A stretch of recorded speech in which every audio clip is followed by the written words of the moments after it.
Video में आप सीखेंगे कैसे प्रेजेंट परफेक्ट टेंस के पॉजिटिव सेंटेंसेस को बनाते हैं, कैसे प्रेजेंट परफेक्ट के नेगेटिव सेंटेंसेस को बनाते हैं।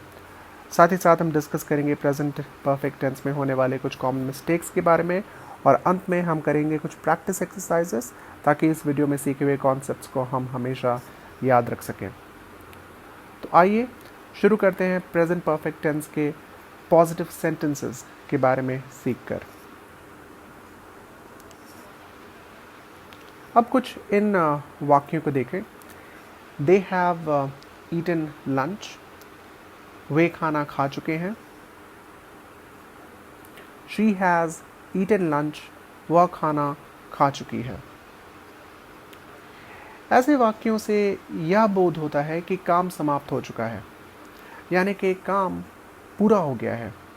हिंदी में इस तरह के वाक्यों की बनावट होती है सब्जेक्ट प्लस वर्ब प्लस आ है, ई है, ए है, या फिर सब्जेक्ट प्लस वर्ब प्लस चुका है, चुकी है, चुके हैं। इंग्लिश में ऐसे वाक्यों का जो अनुवाद है वो कुछ इस प्रकार होता है। सब्जेक्ट प्लस हैज़ या have plus third form of verb plus object. एक बार फिर से, सब्जेक्ट प्लस हैज़ या have plus third form of verb plus object. आप यहाँ पर पूछ सकते हैं कि हमने पहले सेंटेंस में हैव का इस्तेमाल क्यों किया और दूसरे सेंटेंस में हैज़ का इस्तेमाल क्यों किया। तो दोस्तों याद रखें कि आई, वी, यू और दे के साथ हम यूज़ करेंगे हैव का, और ही, शी, इट और सिंगुलर नाउन के साथ हम यूज़ करेंगे हैज़ का। इसलिए दे हैव ईटन लंच और शी हैज़ ईटन लंच। इसके साथ साथ एक और बात जो आपको नोटिस करनी चाहिए वो ये है कि हमने इन सेंटेंसेस में यूज़ किया है वर्ब की थर्ड फॉर्म। ईट का थर्ड फॉर्म है ईटन। जी हाँ, eat first form, ate second form और ईटन थर्ड फॉर्म। आपको याद रखना है कि प्रेजेंट परफेक्ट के सेंटेंसेस को बनाते समय आप वर्ब के थर्ड फॉर्म का इस्तेमाल करें अपने सेंटेंसेस में। तो एक बार फिर से, सब्जेक्ट प्लस हैज़ या have plus third form of verb plus object. तो आइए अब आगे बढ़ते हैं।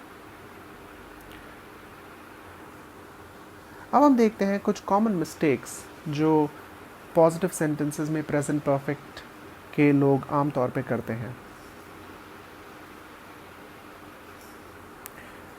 दे हैव ईट या एट लंच, शी हैज़ ईट या एट लंच। याद रखें दोस्तों कि हैज़, हैव या हैज़ के बाद हमेशा आप थर्ड फॉर्म ही यूज़ करेंगे। अगर आप ऐसा नहीं करते हैं तो आपका सेंटेंस गलत हो जाएगा। हमेशा आपको थर्ड फॉर्म ही यूज़ करना चाहिए, ना कि फर्स्ट फॉर्म, ना कि सेकंड फॉर्म। आपको यूज़ करना है वर्ब की थर्ड फॉर्म। जी हाँ, सिर्फ थर्ड फॉर्म हैज़ या हैव के बाद प्रेजेंट परफेक्ट टेंस में आपको यूज़ करना है। तो ये एक बहुत इम्पॉर्टेंट बात है जो कि आपको हमेशा याद रखनी चाहिए प्रेजेंट परफेक्ट टेंस के सेंटेंसेस को बनाते समय। मैंने नोटिस किया है कि बहुत सारे लोग प्रेजेंट परफेक्ट टेंस में इस बात को लेकर मिस्टेक करते हैं, तो कृपया करके आप उनमें से एक ना बने।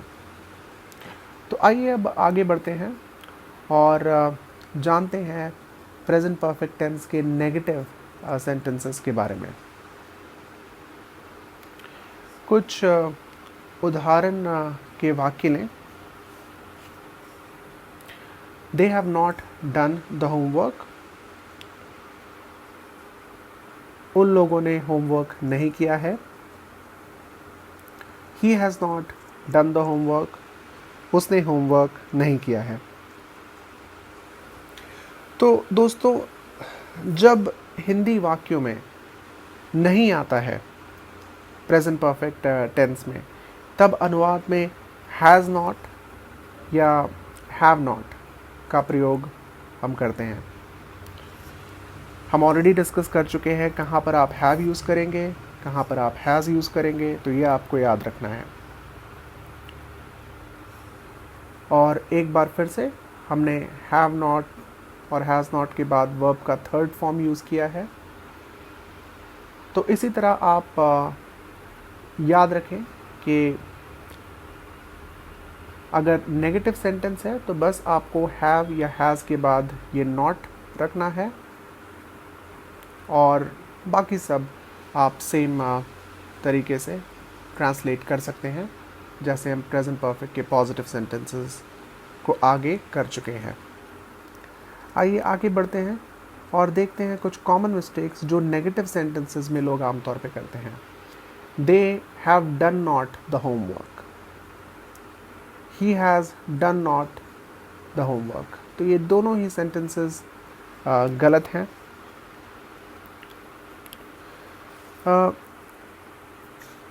याद रहे दोस्तों कि not, has, have plus not plus third form of verb ही सही ट्रांसलेशन करने का तरीका है प्रेजेंट परफेक्ट में। आप हैव के बाद वर्ब और नॉट नहीं लगा सकते। आप हमेशा हैज़ या have plus not plus third form of verb he use करेंगे। तो ये ज़रूर याद रखें कि ऑर्डर ऑफ वर्ड्स कुछ इस तरह से होंगे, has, have plus not plus third form of verb, ना कि हैज़ या have plus verb third form plus not. ये बिल्कुल ही गलत होगा और आप ये गलती ना करें। ओके, तो अब जबकि हम जान गए हैं प्रेजेंट परफेक्ट टेंस के नेगेटिव और पॉजिटिव सेंटेंसेस में होने वाले मिस्टेक्स के बारे में और इन्हें कैसे फ्रेम करना है, इसके बारे में आइए अब कुछ प्रैक्टिस एक्सरसाइजेस करते हैं। पहला जो आपके सामने टास्क है वो है इन सेंटेंसेस को ट्रांसलेट करने का। मैं चाहता हूँ कि आप कुछ देर के लिए वीडियो को पॉज करें ताकि आप खुद ये अटेम्प्ट कर पाएँ। तो आशा है आपने वीडियो को पॉज कर दिया है और आप ट्रांसलेट कर रहे हैं। ग्रेट। तो अब जबकि आपने इन सेंटेंसेस को ट्रांसलेट कर लिया है, आइए देखते हैं इन सेंटेंसेस का सही ट्रांसलेशन कैसे होगा। उसने नियम तोड़ा है। He has broken the rule. एक बार फिर से हमने has plus third form of verb का इस्तेमाल किया है। दूसरे सेंटेंस की ओर बढ़ते हैं। वे आ चुके हैं। They have come. तीसरे सेंटेंस की तरफ जाते हैं। वह जा चुकी है। She has gone. चौथा सेंटेंस, मैंने जवाब दे दिया है। I have answered.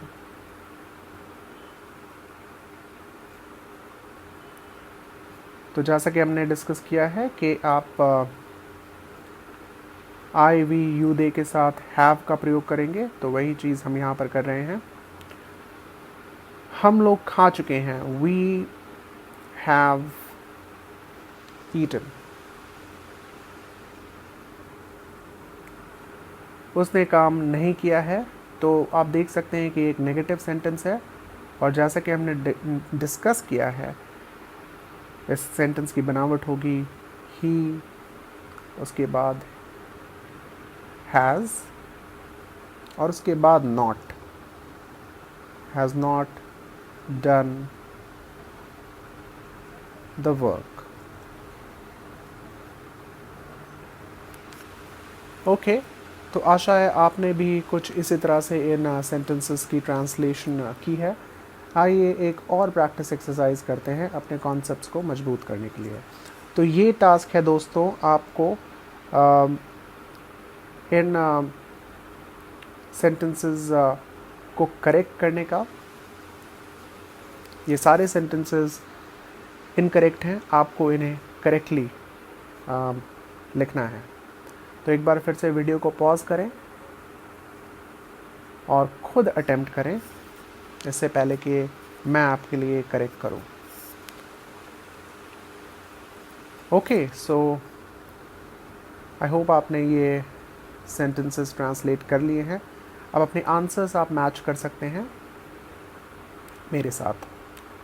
He has buy a car, correct translation होगा he has bought a car.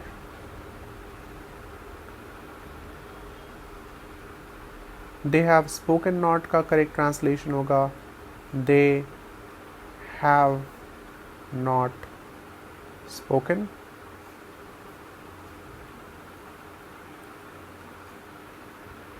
He me has help, यहाँ पर आप देखेंगे कि जो वर्ड ऑर्डर है वो पूरी तरह से अगड़म बगड़म है।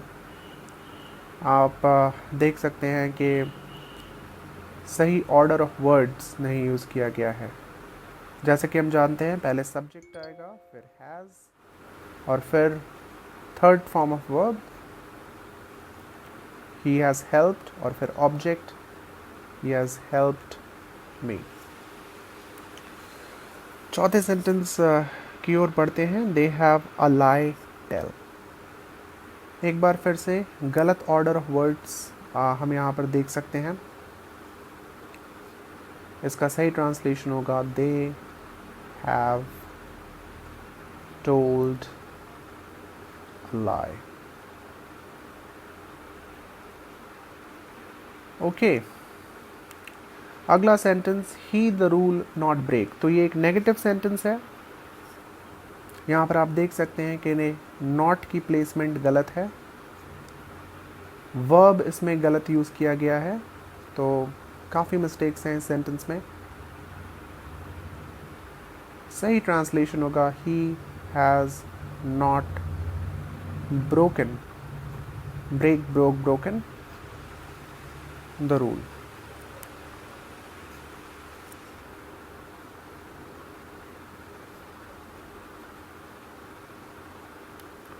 और मैं आपको इनकरेज करूँगा कि आप गूगल करें वर्ब के डिफरेंट फॉर्म्स के बारे में।